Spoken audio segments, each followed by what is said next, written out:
in any other layer with a brush tool, with Yep. like fill bucket, with whatever you want, Yep.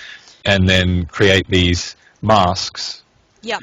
which will define the pixels of the layer. Yep. Exactly. So what I've done here, I've just put another image over the top. I did that by going. I'll do that again so I can explain how I've done that. Up here is the Photoshop's different ways of viewing images, so you can view two at once. I find this really handy with the tabs and stuff like that. So all I did was grabbed the background layer from that one and dragged it on top of, so this one here, I'm grabbing the background layer from that because I've got that selected, dragging that on top of the other one, and then I just hit F to go full screen on Photoshop. And then I'm using Control minus and Control plus. It's the Apple symbol command if you're not a Windows PC user like me. I think we're a dying breed, Matt.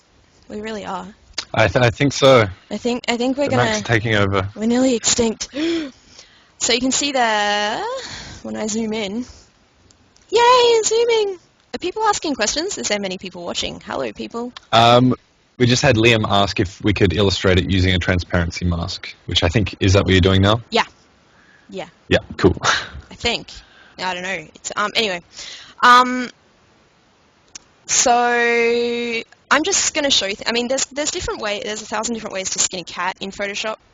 You can do things in so many different ways. So if you see a way that we're doing it here and you do it differently, go right ahead. It's probably the right way as well. But the end game is this is just how I've been taught over the years and what I've gotten used to. And Matt, I think, might even do things differently again. So it'd be interesting. Maybe. I'll wait and see. We'll wait and see. So yeah, but at the moment, I've got that layer of that image on top of the other one. I can use this style here, opacity, just to fade between the two if I wanted to do that. I use that opacity quite a bit. You also have these blending modes here, which are pretty rad and awesome, and they sort of choose how to blend between the different layers. And if you use textures... I think we'll be covering that in another episode. Yeah, cool. All right, we'll talk about that later. Sweet. So in this case, all I'm going to do is come down here and click the mask, which is just this little thing here, and it puts this white over the top.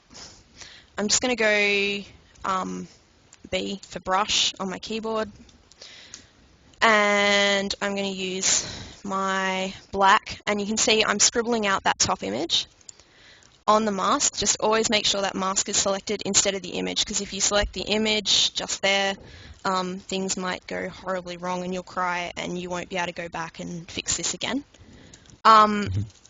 Which is horribly not fun. I've done it. So you've just used the mask to effectively erase a whole bunch of pixels out of that layer. And now the magic part comes in. Yes, is when I hit X on the keyboard. So over here I have black and white selected in my color palette. So you'll notice that my color palette doesn't come up when I'm working. That's because I hit... okay, hang on. We'll change the color. So I hit D for default for it to go back.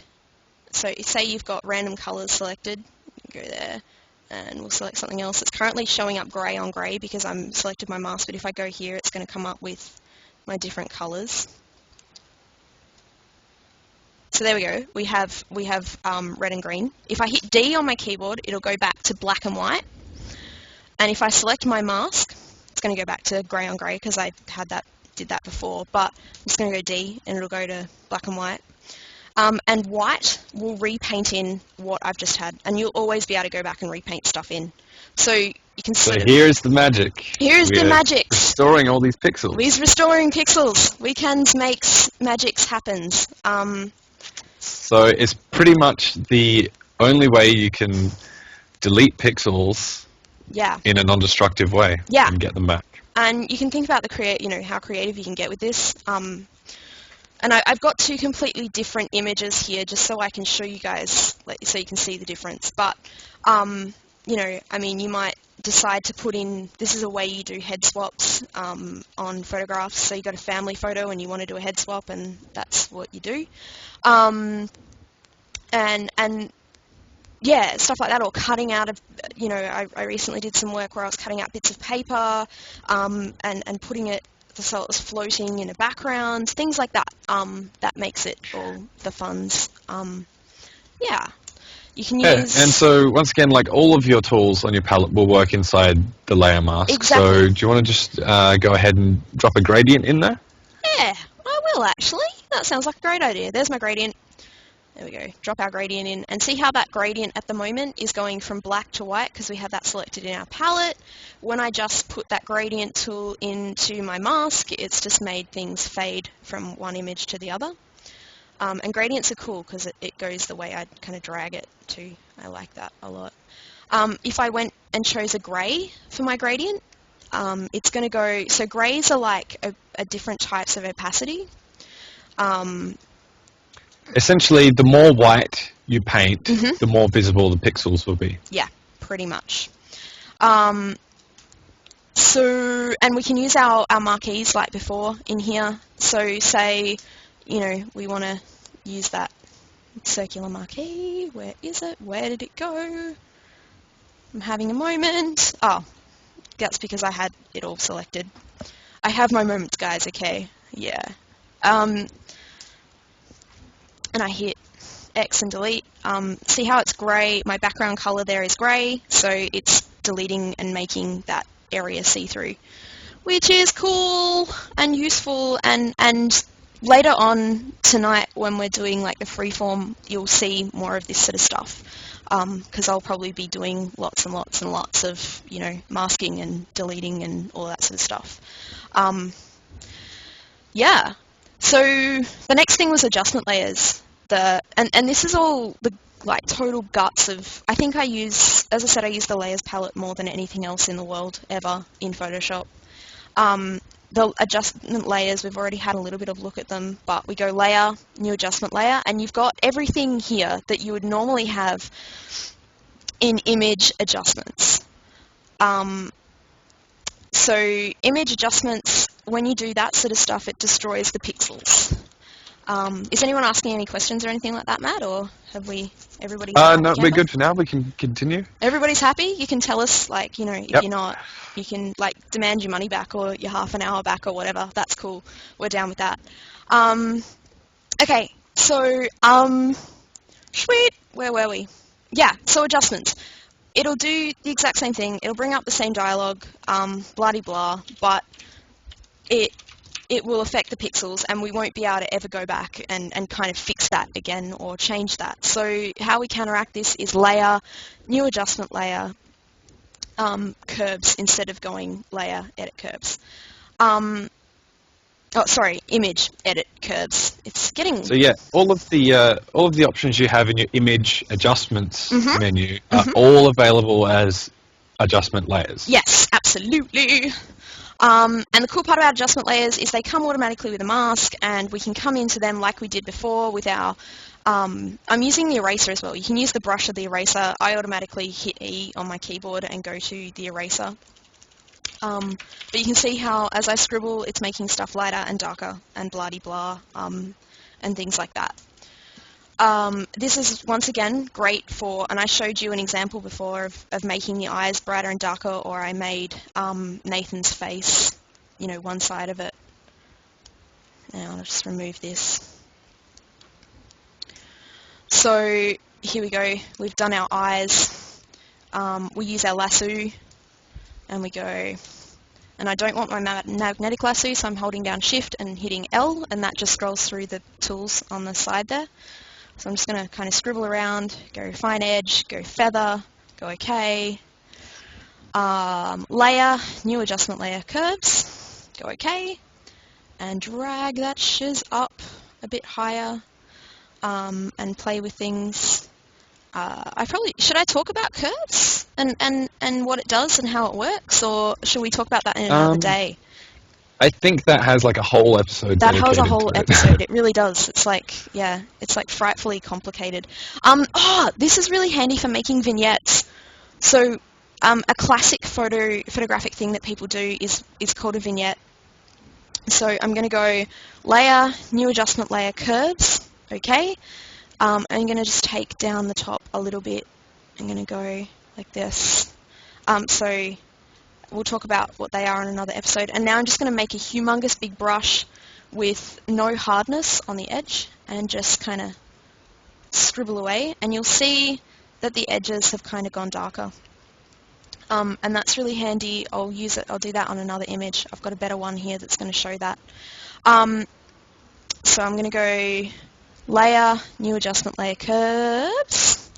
Okay, and I'm just going to drag up my lowlights a little bit just because she's looking a bit flat in the back there. And then I'm going to go layer, new adjustment layer, curves, okay, and drag it down.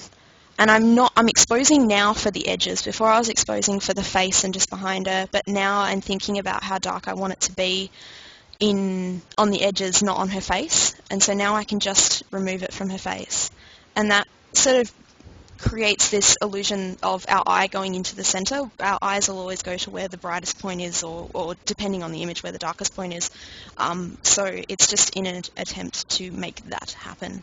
And that's all with using our layer masking and our E and B key and scribbles and all of that sort of stuff. So there we go.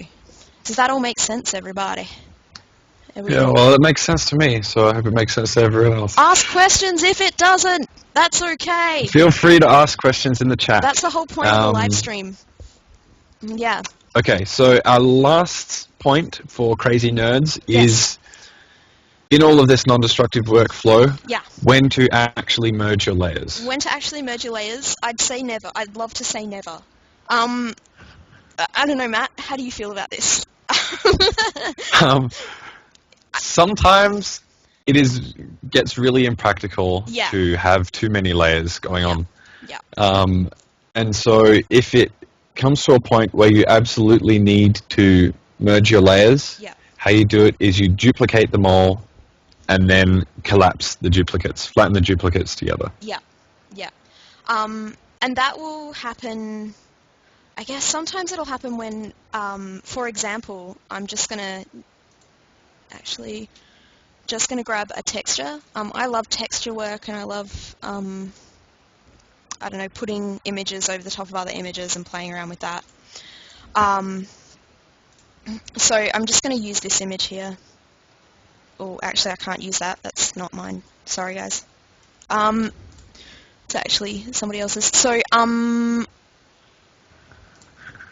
okay. Where are we? Sorry, I should have had this organised beforehand, but that's okay. It's okay. It means we can have a moment of chatting. This is why we didn't promote this too much. We're still trying to feel our way around and work out how to do this whole live streaming thing. Yeah, we thought this would be a really cool idea, but yeah. So here we go. I have a texture here. So I'm trying to remember why I was talking about why I brought the texture in.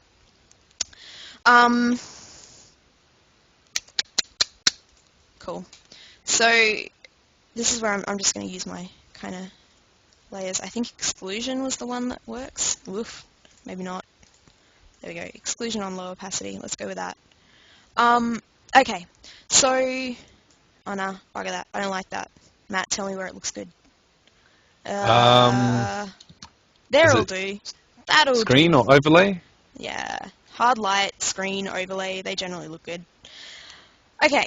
So, an example that I would use when to merge my layers is this one, where I want to sharpen the entire image together, but I can't do it because I've got these separate layers.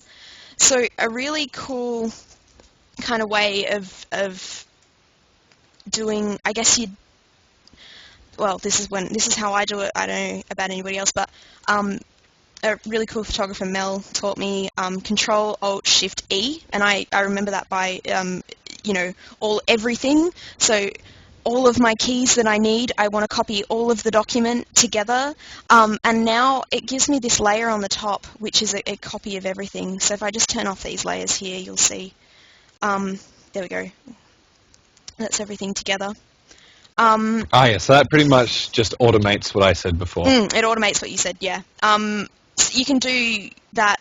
It basically makes a copy of everything Photoshop sees. And then you would do your smart filter over that. So convert to smart object, filter. So this basically does by converting something to a smart object, what that does is basically makes it into